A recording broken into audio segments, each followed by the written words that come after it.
ଯୁଦ୍ଧରେ ଯେ ଦିବ୍ୟ ଜ୍ଞାନ ପ୍ରଦାନ କରିଥିଲେ ସେ ହେଉଛନ୍ତି ବ୍ୟାସଦେବ, ଯାହାର ଆଜି ଜନ୍ମଦିନ। ସେ ହେଉଛନ୍ତି ବ୍ୟାସଦେବ ଯେ କି ଅଷ୍ଟାଦଶ ପୁରାଣର ରଚନା କରିଛନ୍ତି। ସେ ହେଉଛନ୍ତି ବ୍ୟାସଦେବ। ସେ ହେଉଛନ୍ତି ବ୍ୟାସଦେବ ଯେ କି ଆଦି ଶଙ୍କରାଚାର୍ଯ୍ୟଙ୍କୁ ଦର୍ଶନ ଦେଇଥିଲେ ଏବଂ ସେ ଚାରି ଧାମ ଜଗନ୍ନାଥ ଧାମ ଏବଂ ଦ୍ୱାରକା ଧାମ, ବଦ୍ରିକା ଧାମ, ରାମନାଥ ରାମେଶ୍ୱର ଧାମ ଦକ୍ଷିଣରେ ଏ ଚାରି ଧାମରେ ଚାରି ଆଶ୍ରମ ପ୍ରତିଷ୍ଠା କରି ହିନ୍ଦୁ ଧର୍ମକୁ ଆମର ସମସ୍ତଙ୍କ ଆଗକୁ ନେଇଥିଲେ, ସର୍ବାଗ୍ରେ ନେଇଥିଲେ। ଯୋଉ ଧର୍ମ ହଉଛି 20,000 ବର୍ଷର ପୁରୁଣା ଧର୍ମ, ଆଦି ଧର୍ମ ବୋଲି କୁହାଯାଏ। ସେଇ ଜଗନ୍ନାଥ ଧର୍ମ ବା ଆମେ ଯାହାକୁ କହୁଛେ ଉତ୍କଳୀୟ ଧର୍ମ, ଯାହାକୁ କହୁଛେ ଆମେ ଯେ ଆମରି ସନାତନ ଧର୍ମ, ସେଇ ସନାତନ ଧର୍ମକୁ ଲୋକଲୋଚନକୁ ଆଣିଥିଲେ ବ୍ୟାସଦେବ। ସେ ବ୍ୟାସଦେବ ସୁନ୍ଦର ଭାବରେ ଭାଗବତରେ ବର୍ଣ୍ଣନା କରିଛନ୍ତି ଯେ ଭକ୍ତି ହଉଛି କଣ। ଆମେ ସମସ୍ତେ ଜାଣିଛେ କଲ୍ୟାଣ ପ୍ରାପ୍ତିର ସର୍ବଶ୍ରେଷ୍ଠ ସାଧନ ହଉଛନ୍ତି ଭକ୍ତି। ଏବଂ ସେ ଭକ୍ତି ଯେତେବେଳେ ଭଗବାନ ଭଜନର ନାମ ହଉଛି ଭକ୍ତି। ସେ ଭକ୍ତି କି ଯେତେବେଳେ ଆମେ ନିଜେ ପାଣି ଭିତରେ ରଖିବା ସେ ଭକ୍ତି ହେଇଯିବ ସେତେବେଳେ ଗଙ୍ଗାଜଳ। ଭକ୍ତି କି ଯେତେବେଳେ ଆମେ ଭର୍ତ୍ତି କରିଦବା ମନ୍ଦିରରେ ସେ ମନ୍ଦିର ହବ ନାହିଁ, ସେ ହେଇଯିବ ଶ୍ରୀମନ୍ଦିର ହେଇଯିବ। ସେ ଭକ୍ତି କି ଯେତେବେଳେ ଅନ୍ନ ବା ପ୍ରସାଦରେ ଭକ୍ତି କରିଦବା ସେ ଭକ୍ତି ଆଉ ପ୍ରସାଦ ହେଇକି ରହିବନି, ତାହା ହେଇଯିବ ଶ୍ରୀ ମହାପ୍ରସାଦ। ତେଣୁ ଭକ୍ତଙ୍କ ହୃଦୟରେ ଯେତେବେଳେ ସେ ଭକ୍ତି ପଶିଯାଏ ତାହା ସେ ଭଗବାନଙ୍କର ସନ୍ନିକଟକୁ ଯାଆନ୍ତି। ତେଣୁ ଭକ୍ତି ଭକ୍ତ ଭଗବନ୍ତ ଗୁରୁ ଚତ୍ୱାର ନାମ ଏକ ବପୁ। ସେଇ ଯୋଉ ଭଜନ ଆମେ ଯଦି ଭଗବାନଙ୍କୁ କରିବା, ଭଜନ କଲେ ମିଳେ ଶାନ୍ତି, ଭକ୍ତିରେ ଜଗନ୍ନାଥ ପ୍ରୀତି। ତେଣୁ ଭଗବାନଙ୍କର ଭଜନ ହଉଛି ମୁଖ୍ୟ କଥା। ସେ ଭଜନକୁ ଯେତେବେଳେ ଆମେ ମାନେ ଭକ୍ତି ସହିତ ଜଗନ୍ନାଥ, ଭକ୍ତି ସହିତ ଗୁରୁ, ଭକ୍ତି ସହିତ ପରମ ବ୍ରହ୍ମ, ଭକ୍ତି ସହିତ ଭଗବାନଙ୍କର ଅଦୃଶ୍ୟ ହାତ ରହିଛି, ସେ ହାତ ଯେତେବେଳେ ଠାକୁରଙ୍କର ଆମ ଉପରେ ପଳେଇ ଆସିବ ତାହେଲେ ସବୁ କିଛି ସୁସ୍ଥ ହେଇଯିବ। ମୁଁ ଆପଣମାନଙ୍କ ଆଗରେ ଗୋଟେ ଉପସ୍ଥାପନ କରିବାକୁ ଯାଉଛି, ଗୋଟେ ଉଦାହରଣ ଦଉଛି। ଗଙ୍ଗା ନଦୀରେ ଭାରତରେ ଏତେ ନଦୀ ପ୍ରବାହିତ ହଉଛନ୍ତି, ସମସ୍ତ ନଦୀ ମଧ୍ୟରେ ଗଙ୍ଗା ନଦୀର ଜଳ ହଉଛି ପବିତ୍ରତମା। ଭାଇମାନଙ୍କୁ ଆଣିକି ଯଦି ଆମେ 10 ଲିଟର ଆକ୍ୱାଗାର୍ଡର ପାଣି ଆଣିକି ଦବା, ତାକୁ କହିବେ ଭଗବାନଙ୍କ ନାଁରେ ଟିକେ ଲଗେଇ ଦିଅ ବୋଲି, ସେ କହିବେ 5 ଟଙ୍କା ଦେଇକି ଗଙ୍ଗାଜଳ ଟିକେ ଆଣ। ସେ ଗଙ୍ଗାଜଳ ଆଣିକି ସେ ଯୋଉ ପକେଇଦେଲେ ଆମେ ସେଟା ହିଁ ପବିତ୍ରତମା ହେଇଯିବ। ତେଣୁ ଭାରତରେ ଏତେ ନଦୀ ଥିଲେ ମଧ୍ୟ ଗଙ୍ଗା ନଦୀ ଭଳିଆ ପବିତ୍ରତମା ନଦୀ ନାହିଁ। ଠିକ ସେଇ ନ୍ୟାୟରେ ଯେତେବେଳେ ବର୍ଷା ଦିନ ହେଇଯାଏ ଗଙ୍ଗା ନଦୀର ଜଳ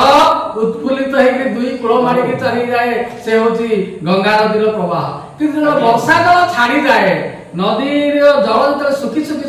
ଯାଏ, ଯଦି ଯୋଉ ଅଞ୍ଚଳରୁ ଗଙ୍ଗା ବାହାରିଛନ୍ତି ସେ ଖାଲୁଆ ଜାଗାରେ ଯେତେବେଳେ ଗଙ୍ଗା ନଦୀ ରହିଯାନ୍ତି ଏବଂ ମାନେ ସମୁଦ୍ର ଆଡକୁ ଯାଇପାରନ୍ତି ନାହିଁ, କିଛି ଅଂଶ ଯଦି ରହିଯାନ୍ତି, ବାବାଜୀ ମାନେ କହନ୍ତି ସେ ଅଂଶ ପାଣି ଆଉ ଆମର ବ୍ୟବହାର ହବନି, କାରଣ ସେ ଗଙ୍ଗା ସ୍ରୋତରେ ସେ ସାମିଲ ହେଇକି ନାହିଁ, ସେ ସ୍ରୋତରୁ ନିବୃତ୍ତ ହେଇଯାଇଛନ୍ତି। ତେଣୁ ଯେତେବେଳେ ପୁଣି ବର୍ଷା ଜଳ ଆସିବ, ଏ ପାଣି ଯେତେବେଳେ ଗଙ୍ଗା ଜଳରେ ମିଶିବେ ତାପରେ ଇଏ ପବିତ୍ରତମା ହେବ। ସେହି ନ୍ୟାୟରେ ଭଗବାନଙ୍କର କୃପା ଯେତେବେଳେ ଜୀବ ଉପରେ ପଡିବ ଆଉ ଗୁରୁଙ୍କ ମାଧ୍ୟମରେ ଆମ ମାଧ୍ୟମରେ ପଡିବ, ତାହେଲେ କଣ ହବ ନା ଆମେ ସେଇ ଗଙ୍ଗା ଜଳ ଭଳି ନିର୍ମଳ ହେଇଯିବା। ଏବଂ ଗୁରୁ ଯେତେବେଳେ ଆମକୁ ଛାଡିଦେବେ, ବର୍ଷା ଜଳ ଯେମିତି ଛାଡିକି ଗଙ୍ଗା ଜଳକୁ ପଳେଇଯାଏ, ଗଙ୍ଗାର ଟାପୁକୁ ଛାଡିକି ପଳେଇଯାଏ, ଠିକ ସେଇ ନ୍ୟାୟରେ ଗୁରୁ ଯେତେବେଳେ ଆଶୀର୍ବାଦର ମୁଦ୍ରା ଆମକୁ ଜଣେଇଦେବେ, ସେତେବେଳେ ଆମେ ଭଗବାନଙ୍କୁ ଦର୍ଶନ କରିପାରିବା, ଭଗବାନଙ୍କ କଥା ଜାଣିପାରିବା। ଏବଂ ଭଗବାନଙ୍କ କଥା ଜାଣିପାରିଲେ ଜାଣିବା ଆମେ ହେଇପାରିବା, ଅର୍ଥାତ୍ ଆମେ ଭଗବାନଙ୍କ କଥା ଶୁଣିଲେ କାନରେ ଏବଂ କହିଲେ ପାଟିରେ ଭଗବାନଙ୍କ କଥା ମିଠା ଲାଗିବ। ତେଣୁ ହରିନାମ ବଡ଼ ମିଠା ଲୋ ସଜନୀ, ଏ କୃଷ୍ଣ ନାମ ବଡ଼ ମିଠା। ଏ ଭଗବାନଙ୍କର ନାମ ହଉଛି ମିଠା ଏବଂ କାନକୁ ମଧୁର, ପାଟିକି ସୁନ୍ଦର ଏବଂ ସବୁଥିରେ ସୁନ୍ଦର ହଉଛନ୍ତି ଭଗବାନ। କାରଣ ଭଗବାନ ହଉଛନ୍ତି ନିତ୍ୟ ସ୍ୱରୂପ, ଯେ ନିରଞ୍ଜନ ବ୍ରହ୍ମ,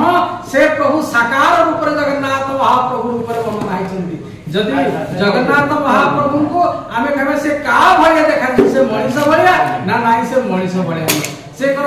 ପଶୁ ଭଳିଆ ନା ନାଇଁ, ସେ ପଶୁ ଭଳିଆ ନୁହଁ, ତାହେଲେ ସେ କାହା ଭଳିଆ ଦେଖାଯାଉଛନ୍ତି? ବ୍ରହ୍ମର ଯୋଉ ସ୍ୱରୂପ, ଯୋଉ ନିର୍ବିକାର ବ୍ରହ୍ମ, ବ୍ରହ୍ମ ଯାହାକୁ ଆମେ କହୁଛେ, ସେ ବ୍ରହ୍ମ ଯଦି ତାକୁ ଫେଣ୍ଟା ଫେଣ୍ଟି କରିକି ଗୋଟେ କରାଯାଏ ତାହେଲେ ଠିକ ଜଗନ୍ନାଥଙ୍କ ଭଳିଆ ହବ। से अल्लाह, से जीशु, से कुरान, से बाइबल, से वेद एवं से सबुर उद्धारे जगतर नाथ जगन्नाथ सारा विश्व विस्मय ठाकुर जगन्नाथ महाप्रभु आउ आमे जो 4.5 कोटी ओडिया रोचे आम मानकर से मौरमणि मु एही कथा कहिया को चाहूथि जे जेहेतु आमे उत्कल प्रदेश रे रहउचे एवं भगवान का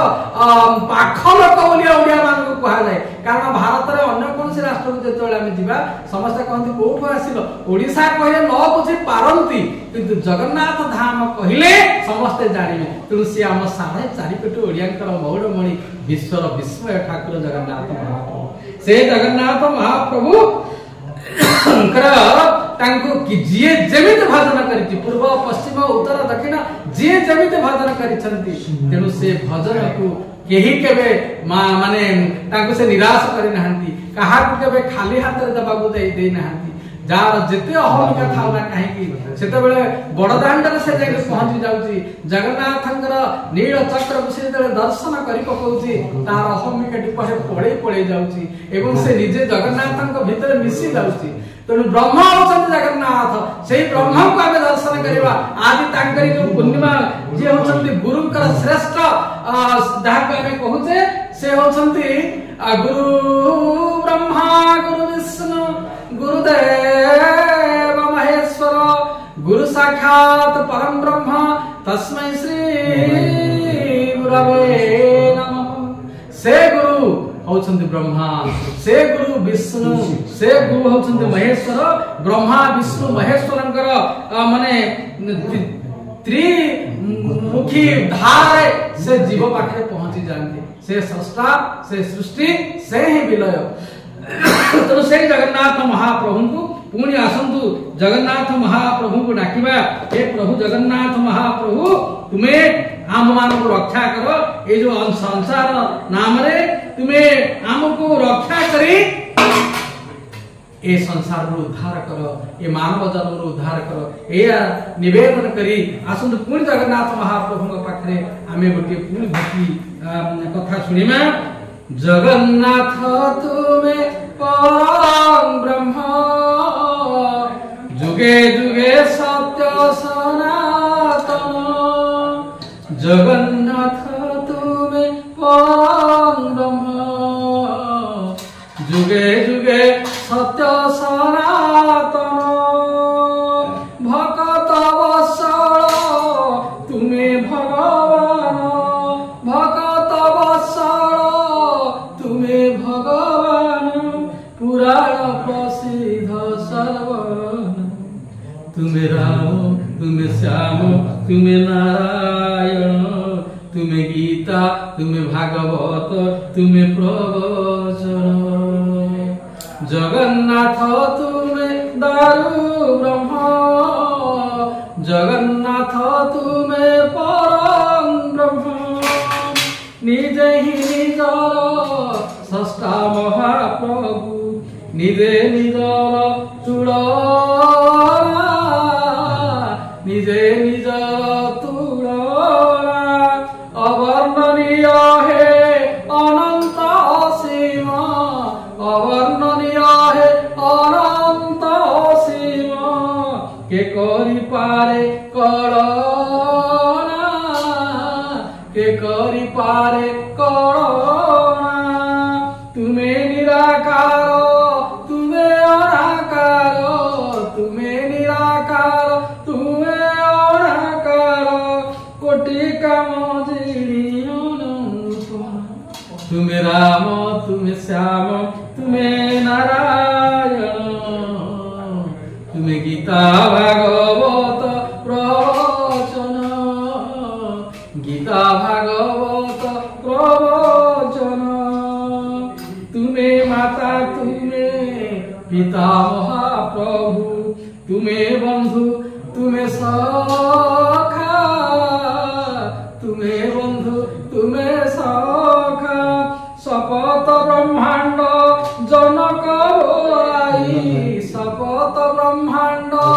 जनक बोलाई करुअछ सृष्टि रक्षा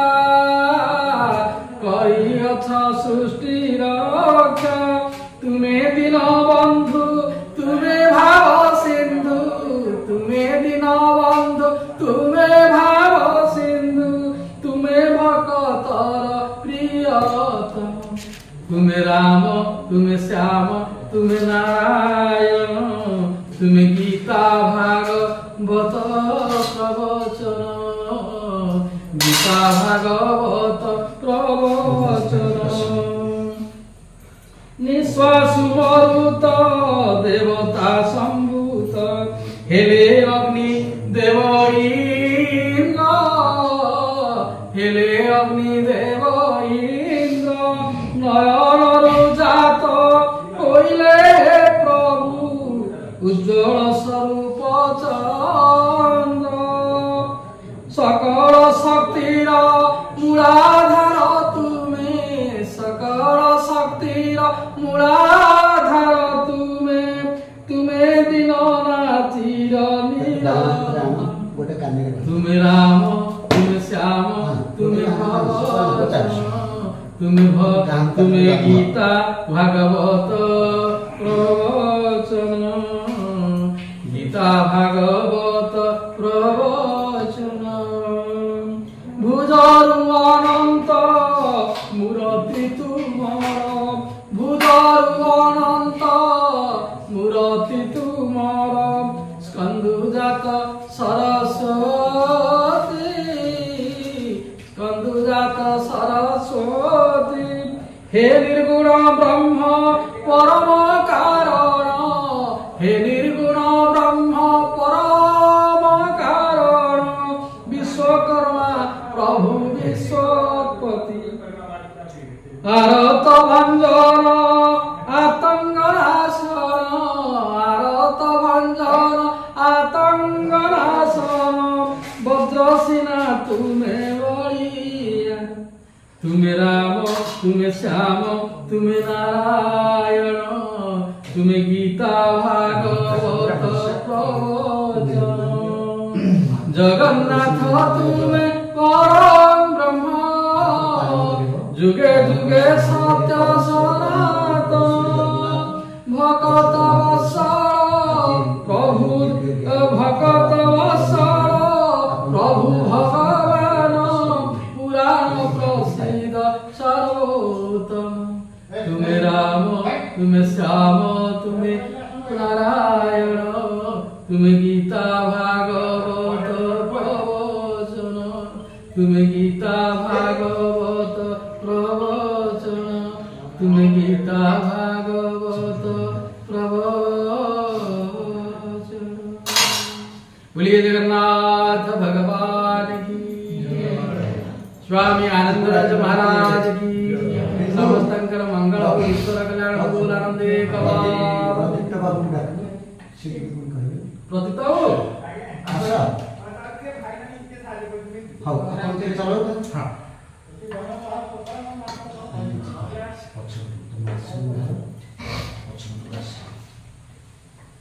आपण ते चालवतो हां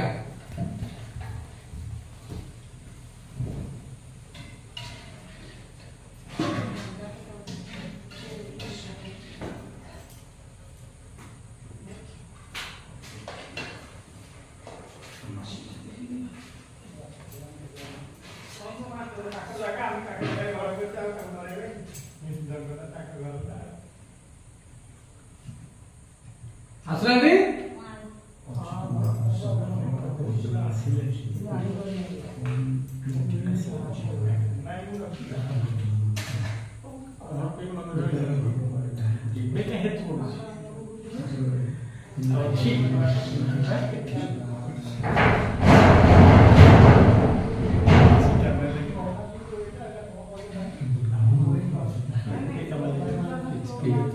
Kitsi kamu.